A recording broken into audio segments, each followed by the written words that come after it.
Here beginning, we'll read together. Make a joyful noise unto the Lord, all ye lands. Serve the Lord with gladness. Come before his presence with singing. Know ye that the Lord, he is God. It is he that hath made us, and not we ourselves. We are his people, and the sheep of his pasture. Enter into his gates with thanksgiving, and into his courts with praise. Be thankful unto him, and bless his name. For the Lord is good, his mercy is everlasting, and his truth endureth to all generations. Thank you. Be seated. It's now time for offering, and as we collect tonight's offering, we'll sing number 879. Will your anchor hold in the storms of life?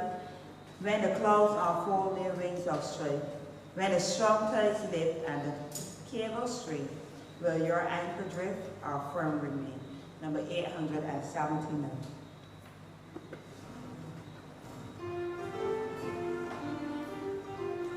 Thank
God, that you will make a way for them, that they may be able to give to your work. In Jesus' name, amen. Amen. Thank you for your listening today.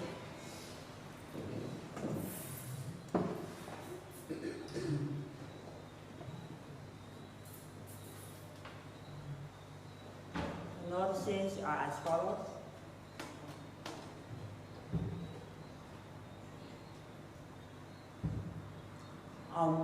Wednesday evening at 7:15 p.m. will be our midweek service and Bible study. Wednesday evening, 7:15 p.m. Midweek service and Bible study. On Thursday, the senior choir will meet at 7:30 for practice, and on Friday evening at 7:30 will be our youth service. On Saturday, we continue our fundraising efforts, and our sales begin at 10 a.m.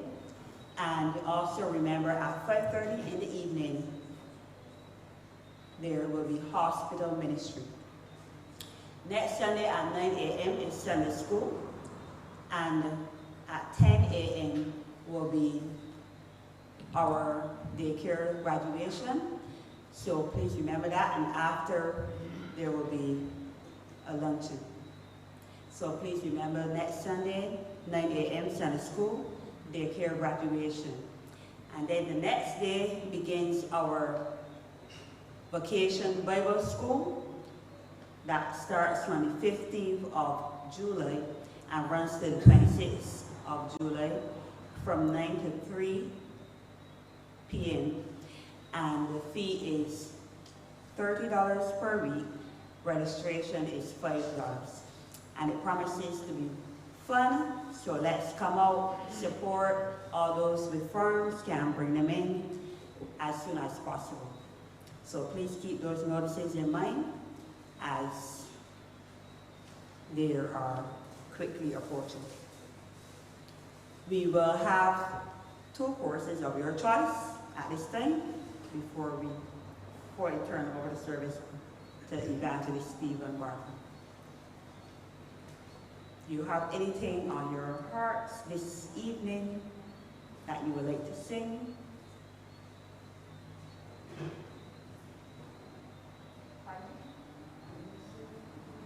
I will say to the mountain move, there is nothing that I need that he wants to play.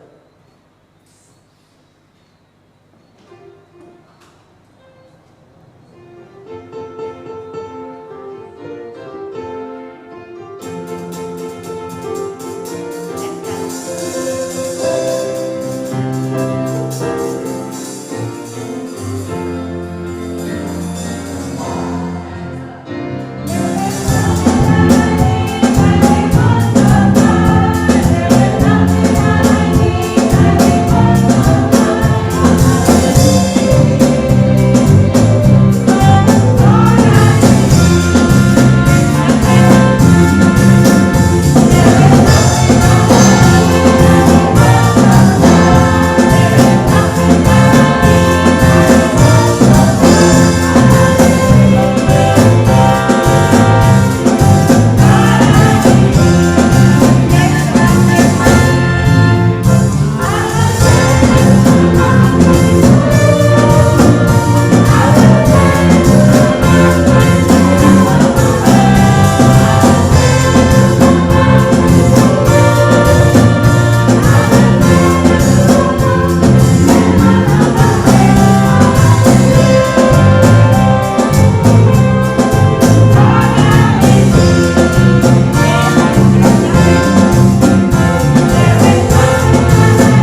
that mountain move, and we can say to the mountain, get out of our way, because we believe in the Lord Jesus Christ, and he is able to deliver us from any trials or any low valleys, wherever that we may be going through. Jesus is our deliverer.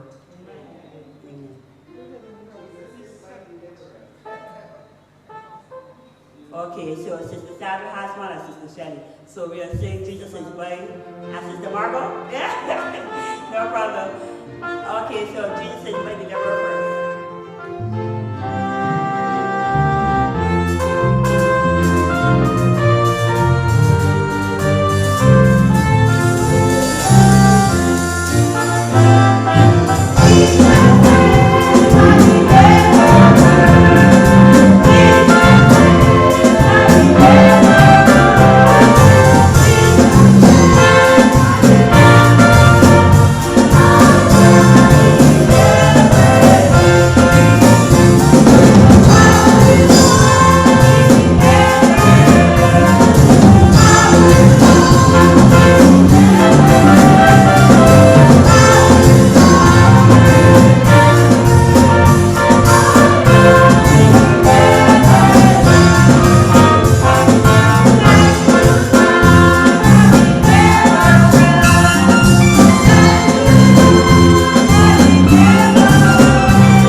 our evangelist, Stephen Burton. And the joy need not to stop. Now we are singing tonight, I remember 1971. For 3 days, we had nothing but rain, rain, and rain. And the point that when you're in the house of God, don't ever tell yourself that I'm going to give half your worship card, come back next week. You got enough you put on. You understand? You're here tonight. These wonderful songs are, and all of them have meaning. Some choruses don't have nothing to say behind it, but these songs have wonderful meaning. And we're indeed glad that someone took the time to pen them so that we can sing them. Now, Sister Early, was she still there? Yeah. Sister Early, can you tell us who went to fourth grade there, please? Sister Vitalis. Not feeling well? Yeah, we just wonder who went to fourth grade. How was the visit? The visit was good. Okay, the visit was good. And they... Okay. Well, the point is that they went and they came out home and said, I believe the pastor with the chauffeur. Okay, well. Hello? Oh, okay, and he did not ramble, he's accustomed to that. Sister Clara, why you laugh like that? Anyhow, the point is that you have people there who know how to get there. But we are glad that some can go there and carry the word of God. And did they have a different Bible? No, it's the same Bible. Same word of God, the same wonderful, rooted and grounded in the name of the Lord. Now, this week is like a short week. Soon you turn around, we're back to Sunday again. And I look forward very much to the graduation of those little wonderful children that God has given to us. And you don't have to know them. You only have to tell God that all these children, Lord, please watch over them. And give the parents that urge to want to see them grow up as strong boys and girls in the house of the Lord. So even though you will not know them by name, God knows, so tell God, these children that we're going to see graduating, please look after them. And if you know the parents are ready, go and tell the parents, if your children don't go nowhere, tell the parents that Sunday morning at 10 to 9, I come to your church, because they have, and I'm sure about parents with glad somebody say, look, take the children and go to the house of God, all right? Now, we have Brother Winston. He was around in 1971, obviously. You know, for some beautiful relate all remember Brother Preston Level was in worship at the time. Deacon Bradshaw was there. And Pastor Burton, those boys went him a hiker and got some people stick a midway called toy gun. I remember everything that it was then. Yeah, these were boys too. We didn't grow as big men. But the point is that in everything we had some kind of beautiful fellowship. Whatever it was, the rain is falling, it is God's rain. So we were going to call on Brother Winston, and he would deliver to us the sermon. So please get those Bibles out, that wonderful book, and let's follow and enjoy the word of the Lord. Over to Brother Winston. Good night to one and all. I don't know what he's trying to age me and talk about 1971. I was probably minus 17 by that time. There was no way that I was around, and that may be a blessing. You may be seated. Now tonight I'm going to talk with my friends and family tonight about the most useless emotion. Now, many times I sit down and I wonder what I'm going to bring a sermon about. And at some points in time you sit down and you wonder what is going to be, what topic you're going to have, and what you're going to talk about for that time. And it's interesting because at some points in time it gets down to crunch time and you have nothing. And you wonder, wait, will I have something to preach? Now, in feeling that way is what brought about the sermon in itself. So it's sometimes interesting how it comes about. Because the most useless emotion that a human can ever have is worry. Now, what I find interesting about that is that it has no purpose, if you really think about it. It does nothing. It yields no results. You don't get anything out of worrying. You don't feel any better. I'm not sure if anybody here, you can raise your hand if you had worried about something and you said the next day, well, it's a good thing I was up all night worrying about that. It's a good thing I worried about that, or I would have been in trouble. No. We always usually say, I worried for nothing. Even if it was something, what was the worry going to do for you? Worry and anxiety is a very powerful but useless emotion because it can cause us to become sick. We can literally worry ourselves sick. We can literally worry so much that our body produces physical ailments. Our stomach starts to hurt, our blood pressure goes up, and we literally cause ill on ourselves. And the question is why? Why worry? Now, worrying comes about because you do not know the outcome of something. It means that you are up in arms, you are unsure of what the future will hold, you are unsure of what will occur. So you worry about it. Children worry about examinations because they wonder if they did enough work. They want to know if the exam is going to come easy, if the exam is going to come hard. They want to know if they will do their best, what school they will go to, if it is an entrance exam. All these things they worry about. But at the end of the day, the examination is done set. What you know, you know. There is nothing to change by worrying.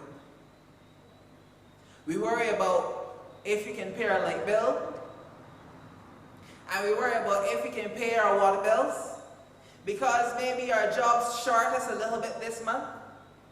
Maybe we work in retail and we dropped a plate and it came out of our pay pack. Maybe we're a little late and they subtracted this from our salaries. And we wonder if we can meet the goals that we have to meet this time around. But I'm not sure about you. But I do not know of a single person who has sat down and worried and money appeared in their pocket. Because if that was the case, I would shut the Bible now and I would go home because my sermon is not true. It means that worry would then have a purpose and I should start worrying now. Because if, for some reason, you are worrying about paying your light bill and that worry produces money in your pocket, then it is all well and good. But after you have finished giving yourself belly hurt, after you have finished giving yourself belly ache, headache, high blood pressure, and probably have to spend even more money at the doctor, you will still have the bills to pay. You will still have the things to do. Now, we wonder why is it that I'm talking about this? Because fear, it is produced because of fear. And fear comes about because of a lack of faith. Now, if we turn to Philippians in chapter 4, and we can start from verse 4. And it says, rejoice in the Lord always. And again I say, rejoice. Let your moderation be known unto all men, the Lord is at hand. Be careful for nothing, but in everything by prayer and supplication with thanksgiving, let your requests be made known unto God. In other translations it says, be anxious for nothing. And we can loosely translate it to do not worry. Why is the Bible telling us not to worry? It's very simple. Because in the Bible you will always find that every time they tell you not to do something, they tell you why, and they give you a reason, and then they give you a guideline of how to get in or get out of what you need to do. So, in that same verse, verse 6, it says, everything by prayer. It's interesting. Why prayer? Why does prayer counteract worry? It's simple. I grew up playing video games. And in my playing the video games, they always had something called cheat codes. Now, if you want to play the video game, you play the video game as normal, but there's something built into the game called cheat codes.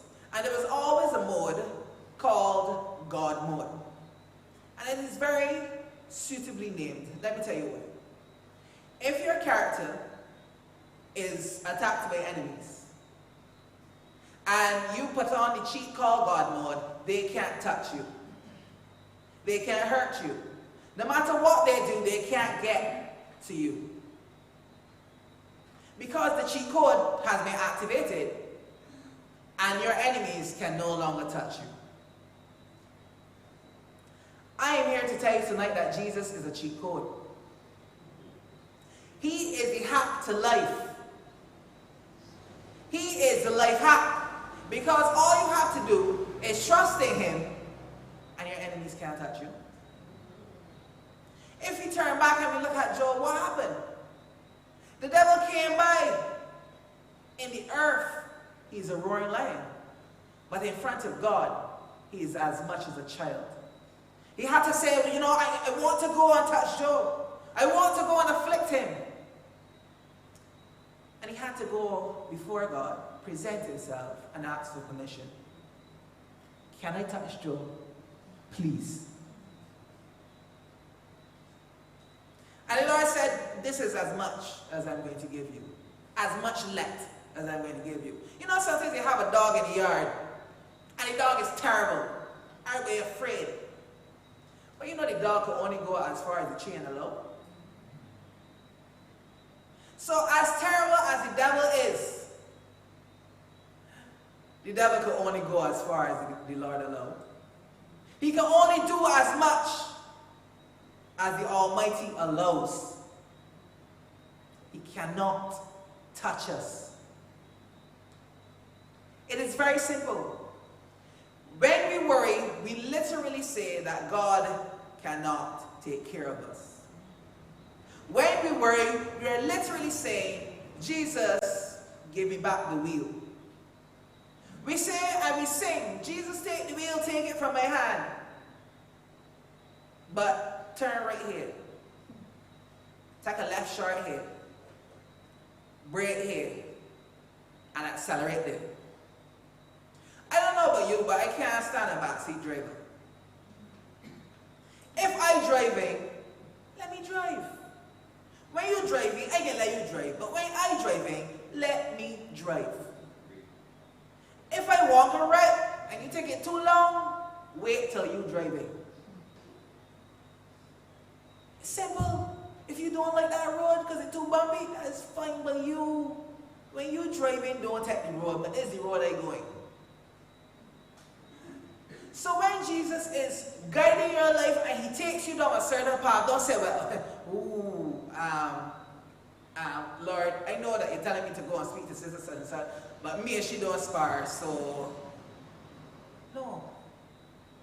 When God has control of your life, go where he asks you to go, do what he asks you to do. Because he knows all. He has all the power. Everything is given, all power is given unto him, both in all the realms, in heaven and in earth. So no matter where you are, he has all power. So if he's guiding you, if he's taking care of you, what are you worrying for? It makes no sense to me. If I told you definitively tomorrow's lotto numbers are 7, 21, 5, 9, and 6, and you go play all the numbers except those, how you gonna expect to win? If I told you the West Indies, and we like to follow the West Indies,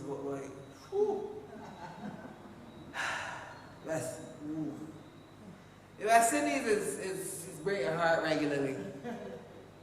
Because the reason they break your heart is because they usually come so close and they don't make it. And then they they get your hopes up by winning a couple of games and you're feeling good. Rally from the West Indies. And then they lose the next 6 games and you're feeling bad again. And you say to yourself, I will never back the West Indies again. And they're looking pretty on things. You ease up by the TV. And you see Gale, the world boss, hitting 6s. And you see the men down behind, running, making runs, looking good. And you see me making your West Indies fan again. The government 300 and at 296. And you power setting. And a man had a ball. And you know he shouldn't hit. And get caught. Innings over. West Indies lost. The reason about that is that you get caught up with their track record. You get pulled in when they're winning. You get rejected when they're losing. So you never are sure if to back the West Indies or not. But let me tell you, God has never lost. He has a perfect track record. No matter what game he's playing, no matter what's happening, he has never lost, not once. He will never lose. He will always win. I always remember my father talking about how somebody emailed him from the Church of Satan, asking them to come and join, him to come and join. My father aptly said, why back a loser? He lost in the Garden of Eden. He lost in the Garden of Gethsemane. He lost on the cross. He had the keys of death and hell, and Jesus walked in and slapped across his head and taken away. Why back a loser? What is the use? If you know who is the winning side, why not join it? It makes no sense. But the problem is, if we do something to ourselves, it is not anybody that does it to us. Because sometimes the person that's blocking our blessings are ourselves. Don't look to your left or your right or see the pastor preaching a good enough message. That's why you're feeling good this week. No. It is you. You are your biggest stumbling block. I know we don't like to hear it. But at the end of the day, one of the things that God gave us is free choice. We can do what we want to do. We have freedom of choice. Instead of preaching today, I could have come in here with a cutlass and start chopping. Because that's my choice. Instead of this, I could have done that. Because we have freedom of choice. So we do as we like. And then we blame others and say, well, that buddy didn't like me, so they must say a prayer over man. I don't even know how that works. We think that people are trying to befall us, trying to make us fall. But sometimes the person who is trying to make you fall is you. Walking down the path you know you're not supposed to go down, doing the things you know you're not supposed to do, with the people you're not supposed to be with, and then you wonder, why me? But the devil is a mastermind. Even though he's lost, he's a very smart fella. And the things he does sometimes distract us from what we're supposed to be doing. And I always look to Matthew, and we're going to go from chapter 14.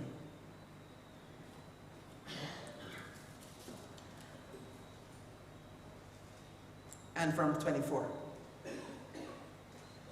But the ship was now in the midst of the sea, tossed with waves, for the wind was contrary.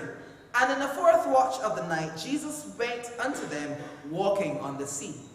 And when the disciples saw him walking on the sea, they were troubled, saying, It is a spirit. And they cried out for fear. But straightway Jesus spake unto them, saying, Be of good cheer, it is I. Be not afraid. And Peter answered him and said, Lord, if it be thou, bid me come unto thee on the water. And he said, Come.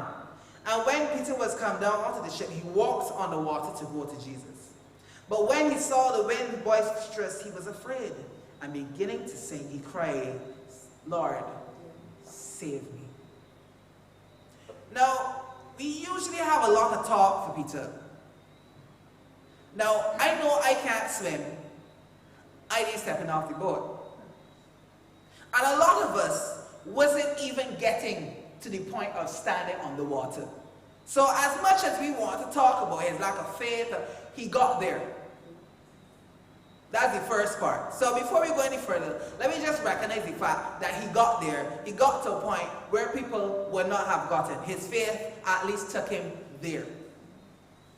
But here's where the devil always comes in. We are standing on the water, eyes fixed on Jesus. And then the devil whispers, this water is 60 feet deep.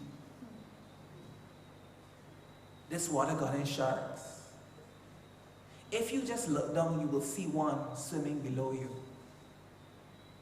The wind is going to carry you away. You will never be found. Your body will wash up on some ocean. You will die. Just look down. Don't look at Jesus, just look down. Look down at the water. Look down at the dark depths. Look down. Peep underneath. See all the dangers that will befall you. Look. And that's what the devil has been whispering to us. Standing on the water, eyes fixed on Jesus, he stood firm. But from the time he started looking at the waves, from the time his eyes started to shift from the master, he began to sink. Doubt and fear are like anchors in our life. They serve no purpose but to sink us. Worry, doubt, fear. The Bible said, I didn't give you the spirit of fear. I didn't give it to you. So if I didn't give it to you, where it come from?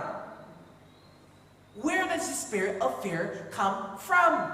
Think about it. Because God said explicitly, I didn't give it to you, but you have it. How you get it? The devil is a master at making you fearful. Will I be? That is what he wants us to ask. Will I be okay out here? Will I be good enough in my job? Will I get a husband? Will I get a wife? Am I going to make it? Am I going to be successful? Am I going to? Can I? Will I? Fear and doubt close our minds when we should be focused on Jesus. He is right there, bidding us to come on the water. The trick is that even if you look down, things that are in the water cannot trouble you because you're standing on top of it. Jesus keeps you on top of things. Jesus stabilizes you and keeps you on top of everything. Why does he say, and make your enemies your footstool? On top. Because Jesus is the highest there is. He is above all. So if you stand with him, where will you be? At the top as well. So your enemies have to be your footstool. When you're on the water, all your problems are underneath. The problem is that we are neck deep because we lost sight of who we are and who we're supposed to be looking at. The winds and the waves obey his will. Peace, be still. This is a man that controls everything with a word. The entirety of the world was created with a word. Just the power of his speech. There is nothing he cannot do. You will say to the mountains, move. And they will move into the sea. I mean, just believe. Faith is a powerful thing, and that is why the antithesis of faith will always be fear. That's it. So God says, have faith. The devil says, but wait. If you go into that lens, then they will eat you. If you go into that furnace, it will burn you. That is what human logic says. But when Daniel was relaxing and reclining, probably plotting the manes of the lion, naming them and using them as a pillow, and when Shadrach, Meshach, and Abednego was probably playing dominoes in the furnace,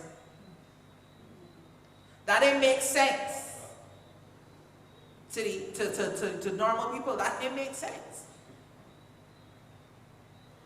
It didn't make sense because logic, science, and everything dictates that, look, if you go into a furnace, you will burn. That's normal. That's reasonable. It's logical. It will say it will combust the atoms and the flammable clothes and all that. That's reasonable. But God is not held to the laws of this world. And we have to stop thinking that he can't do something because he can do anything except lie. And that is why we can trust him. The only thing God cannot do is lie. Why? I just told you. If he created the world with a word, if he says the sky is red, it immediately becomes red. It's very simple. He can't lie. Because all power is wielded by him. So if we know this, pray tell, why are we going around with our head hung low, worrying about what's going to happen in the future? Why are we studying what's going to happen tomorrow? Will I have enough for lunch? Will I be able to get to work early? If you have time to worry, it means you have time to pray. And that is what that verse says. Be anxious for nothing, but everything through prayer. Because at the end of your worry session, you have achieved nothing. But at the end of your prayer session, the person you may have been praying out of jail could be knocking at your door. And that is the thing that prayer does. We sit down and we lament and we have all sorts of problems. But if you place it before God, don't pick it back up. Because he knows what he's doing. Because he knows the future, he knows tomorrow, he knows the day after that. So if he's going to make any plans, let him make them. Because he knows what's going to be outcome before it even happens. We don't have that knowledge. So why are we trying to plan our own lives? All we need to do is keep our eyes on him, and we will stay on top of things. Thank you.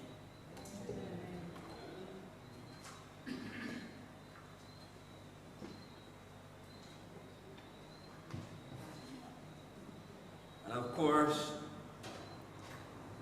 there's some wonderful things they heard.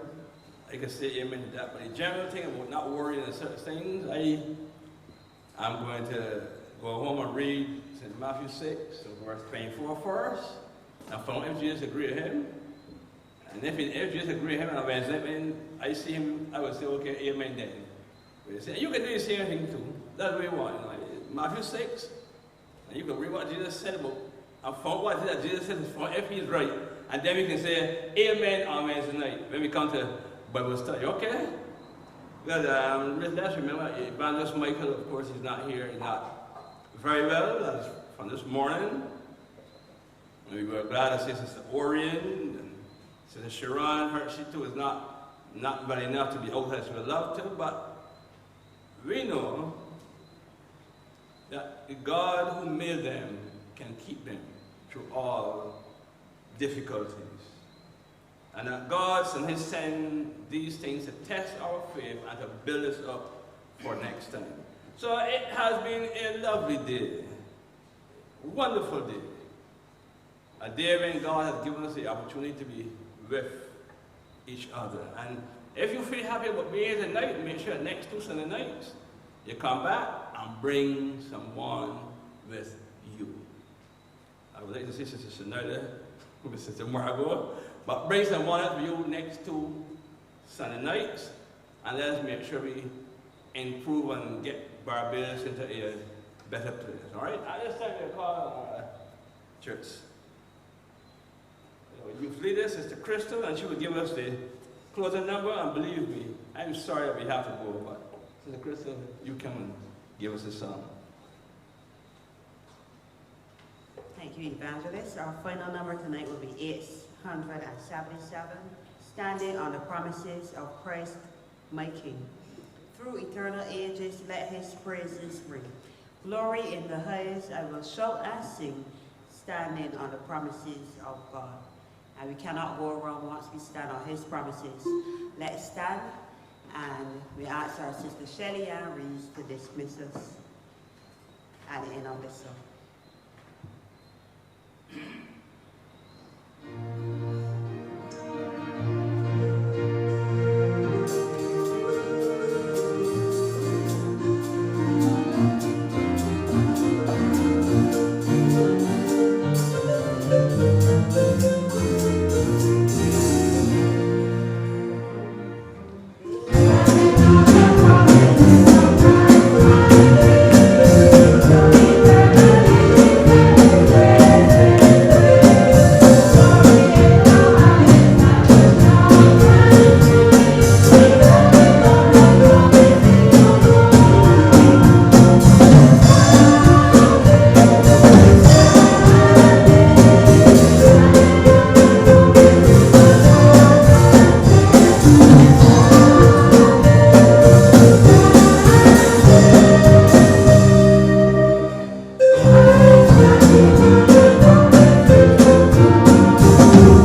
fellowship and worshiping you in spirit and in truth.